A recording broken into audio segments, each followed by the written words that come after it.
बाप को प्रत्यक्ष करने के लिए अपनी व दूसरों की वृत्ति को पॉजिटिव बनाओ। आज विश्व कल्याणकारी बाप दादा अपने चारों ओर के बच्चों को देख रहे, हर्षित हो रहे, हर एक बच्चे के मन में उमंग देख रहे हैं, सुन भी रहे हैं। लक्ष्य भी रखा हुआ है सभी ने अपने मन में कि जल्दी से जल्दी बाप समान बने। लक्ष्य को देख, हिम्मत को देख, श्रेष्ठ संकल्पों को देख बाप दादा बहुत बहुत बहुत खुश हैं। सुना बाबा कितना खुश है, बाप दादा बहुत बहुत खुश हैं। साथ साथ ये भी देख रहे हैं कि सबका बहुत ऊंचे से ऊंचा लक्ष्य, लेकिन प्रत्यक्ष रूप में लक्षण नंबरवार है। लक्ष्य और लक्षण समान होना अर्थात बाप समान बनना। लक्ष्य और लक्षण समान होना अर्थात बाप समान बनना।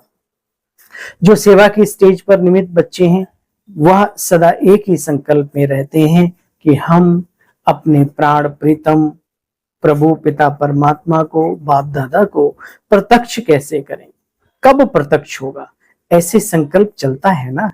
तो बाबा बच्चों से पूछते हैं, बच्चे अभी तक संपन्न संपूर्ण स्वरूप में कब प्रत्यक्ष होंगे? बच्चे तो प्रत्यक्ष हों, यानी बच्चों के अंदर इतनी अच्छाइयां हों। जैसे मिसाल के तौर पे गली में एक बहुत सुंदर सभ्य सुशील बच्चा जा रहा है, साफ सुथरा, तो उसको देखकर लोग कहते हैं अरे ये फलाने का बच्चा है। तो बच्चे से बाप माँ बाप की पहचान होती है। इसलिए बाबा कहते हैं सन सोज फादर, फादर सोज सन। बाबा ने हमें इस काबिल बनाया, ऐसा जीवन दिया, अब हम बाबा को प्रत्यक्ष करने के निमित्त बने, ऐसा हम जीवन जिए। बाप दादा देख रहे थे सबसे तीव्र गति की सेवा जानते हो क्या है? वृत्ति द्वारा वाइब्रेशन फैलाना। वृत्ति बहुत तीव्र रॉकेट है बच्चे, रॉकेट से भी तेज है। वृत्ति द्वारा वायुमंडल को परिवर्तन कर सकते हो। आज बाबा क्या करें, अपनी वृत्ति द्वारा अपने घर का, अपने आश्रम का, मधुबन का, अपने ऑफिस का, अपने जहां बिजनेस है, आपकी दुकान पे जहां बैठते हो, किसी भी जगह का वायुमंडल परिवर्तन कर सकते हो। हम सभी ये लक्ष्य ले लें, हम भले मुट्ठी भर ही सही, लेकिन दुनिया के लिए बहुत बड़ी ताकत सिद्ध होंगे एक दिन। लेकिन जो पहल करे इनाम बड़ा पाए। वृत्ति द्वारा वायुमंडल को परिवर्तन कर सकते हो जहां चाहो, जितनी आत्माओं के प्रति चाहो। ये ऑफिस और सेंटर और घर तक सीमित नहीं है, जहां चाहो, जितनी आत्माओं के प्रति चाहो, वृत्ति द्वारा यहाँ बैठे बैठे वहां अपने वाइब्रेशन पहुंचा सकते हो, खुद वहां पहुंच सकते हो। वृत्ति द्वारा दृष्टि सृष्टि परिवर्तित कर सकते हो। लेकिन एक बात वृत्ति द्वारा सेवा करने में रुकावट डाल रही है। वृत्ति द्वारा वाइब्रेशन फैलता है ना, आपके जड़ चित्र अब तक लास्ट जन्म तक वाइब्रेशन द्वारा देखो बच्चे सेवाएं कर रहे हैं। मंदिर देखे हैं, जाते हो मंदिरों में, गए हो कभी? हाँ, कितना अच्छा भक्ति का वातावरण बना होता है। तो बच्चे वो सबकी इच्छाएं पूर्ण कर रहे हैं, जबकि जड़ मूर्तियां हैं। तुम बच्चे तो चैतन्य मूर्तियां हो। तो अब अपने शुभ भावना, शुभ कामना द्वारा वृत्ति से वायुमंडल में वाइब्रेशन फैलाओ। आज बाबा ने कार्य दे दिया कि वृत्ति से वायुमंडल में वाइब्रेशन फैलाओ। हे चैतन्य देव और देवियों। देखो बच्चे, लेकिन कहना अच्छा नहीं लगता। पांडव लेकिन शब्द अच्छा लगता है क्या? नहीं लगता ना। तो चेक करो कि लेकिन शब्द समाप्त हुआ या नहीं। जब तक, बाबा ने बहुत सारी बातें बोलने के बाद बाबा ने कहा, जब तक हर ब्राह्मण आत्मा स्वयं के प्रति, वृत्ति में कैसी भी आत्मा के प्रति वाइब्रेशन नेगेटिव है, जब तक ब्राह्मण आत्माओं के अंदर ये रोग लगा हुआ है, कैसी भी आत्मा अगर उसके प्रति वाइब्रेशन नेगेटिव है, कैसी भी, माना कैसी भी में बहुत कुछ आ जाता है, ध्यान रखें, नेगेटिव है, तो विश्व कल्याण के प्रति वृत्ति से वायुमंडल में वाइब्रेशन नहीं फैला सके। इसलिए क्या करना है, सर्व के प्रति कल्याण की भावना हर आत्मा के प्रति जब तक मन में नहीं आएगी वो शुद्ध भावना, तब तक ये काम हम नहीं कर पाएंगे, है ना। बेहद में जाना है, ये पक्का समझ लो बच्चे। कितनी भी सेवा कर लो, रोज 8-8 भाषण कर लो, योग शिविर लगा लो, कई प्रकार के कोर्स करा लो, लेकिन किसी के प्रति अपनी वृत्ति में कोई पुराना नेगेटिव अगर वाइब्रेशन है तो बच्चे ये ठीक नहीं। पुराना नेगेटिव वाइब्रेशन मत रखो। अच्छा, ये अच्छा है, ये खराब है, ये बहुत गलतियां करता है, बहुतों को दुख देता है, तो क्या आप उस दुख देने के जिम्मेवार बनने के बजाय उसकी परिवर्तन करने में मददगार नहीं बन सकते? बन सकते हो तो उसके पीछे यही रहस्य है, उस बुरे को भी अच्छी नजर से देखना शुरू करो। ये बहुत अच्छा है, पहले से भी अच्छा है, जैसा बाबा कहता है उतना अच्छा है ना। ये अच्छा अच्छा अच्छा अच्छा कहते कहते अच्छा बना दो, ये आज बाबा ने हमें दिया है। तो समझा? देखो बच्चे, वायुमंडल में छप जाता है, वाइब्रेशन द्वारा वायुमंडल बनता है। तो तीव्र गति का वायुमंडल में जब कोई भी आत्माएं आती हैं, एंटर करती हैं, तो वो भी दिल में छप जाता है। सुनी हुई बातें भूल सकती हैं, लेकिन वायुमंडल जब दिल पे छपता है वो कभी भूलता नहीं। कोई आपकी तारीफ करे एक बात, लेकिन कोई आपके प्रभाव, आपके वातावरण में आके जब वो जो प्रभाव है वो जीवन भर व्यक्ति भूलता नहीं। कहते हैं जैसा सुना था उससे भी अच्छा देखा, है ना।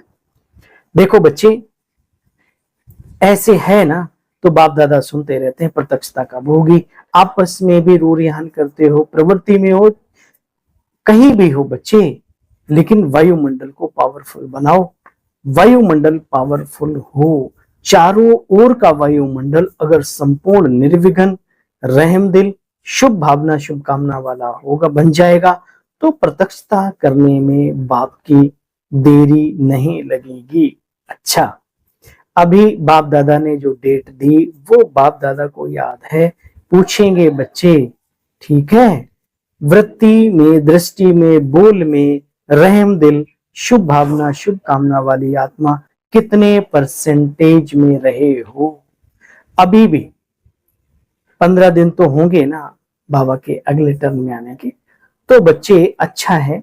जिसने नहीं भी किया हो तो 15 दिन में कर लेना, पास कर लेंगे बच्चे।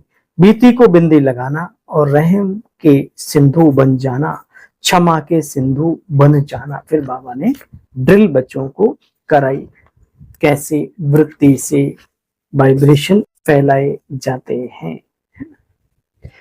मीटिंग्स वगैरह का समाचार बाबा ने सुनाया। इंजीनियर्स विंग्स भी गए हुए थे, ट्रांसपोर्ट की भी बातचीत चली। फिर बाबा ने इस सब कराते हुए बच्चों को ड्रिल कराई। बाबा ने कहा बच्चे, ऐसे सफलता के प्रत्यक्ष प्लान बनाओ। ऐसे प्लान बनाएंगे ना, लास्ट टर्न में सब रिपोर्ट सुनेंगे बच्चे, ध्यान रखना। बाबा अपने बच्चों से बात कर रहा है कि लास्ट टर्म में सुनेंगे। तो देखो बच्चे, ठीक है ना, सभी कहते हैं बाप प्रत्यक्ष हो, सबकी रो रिहान है, तो बाप कहते हैं बच्चे, पहले आप बच्चे तो प्रत्यक्ष हो कि ब्रह्मा कुमारियों जैसा दुनिया में कोई नहीं, ब्रह्मा कुमारों जैसा संसार में कोई नहीं। ये बात बाबा चाहता है सबके मुख से निकले। देखो बच्चे, अभी अभी अपनी वृत्ति को एकाग्र कर सकते हो, कहां भी हलचल हो, हलचल में नहीं आए, अचल, एकाग्र और शक्तिशाली बने। पुनः बाबा ने फिर ड्रिल कराई।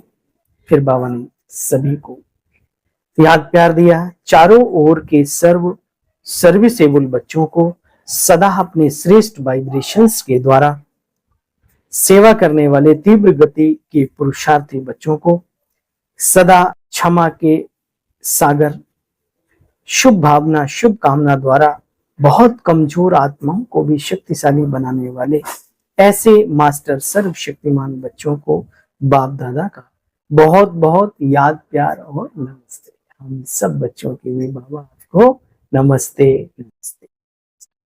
इतनी अच्छी अच्छी कला सुनाते हैं बाबा रोज हमें। आज का वरदान है, समय प्रमाण हर कार्य में सफल होने वाले ज्ञानी योगी तू आत्मा। ज्ञान का अर्थ है समझ। समझदार उसे कहा जाता है जो समय प्रमाण समझदारी से कार्य करते हुए सफलता को प्राप्त करे। समझदार की निशानी है वो कभी धोखा नहीं खा सकते, और योगी की निशानी है क्लीन और क्लियर बुद्धि। जिसकी बुद्धि क्लीन और क्लियर है वह कभी नहीं कहेगा कि पता नहीं ऐसे क्यों हो गया। शब्द यह ज्ञानी और योगी आत्माओं के नहीं है, वे ज्ञान और योग को हर कर्म में लाती हैं। आज का स्लोगन है, अचल अडोल वही बच्चे रहते हैं जो अपने आदि अनादि संस्कार स्वभाव को अपनी स्मृति में रहते हैं। हमारे अनादि और आदि संस्कार स्वभाव क्या है? शांति के, प्रेम के, सौहार्द के, दिव्यता से संपन्न, है ना। आदि के क्या है? मैं आत्मा आदि स्वरूप में देवता थे, है ना। अनादि आत्मा के क्या है? हाँ, जो आत्मा के गुण है, स्वधर्म है, शक्तियां हैं, ये सारे के सारे। चलो, ओम शांति। कल पुनः मिलते हैं बाबा की साकार मुरली के साथ। तब तक के लिए अपने सेवा साथी भाई को आज्ञा दीजिए। ओम शांति, नमस्कार।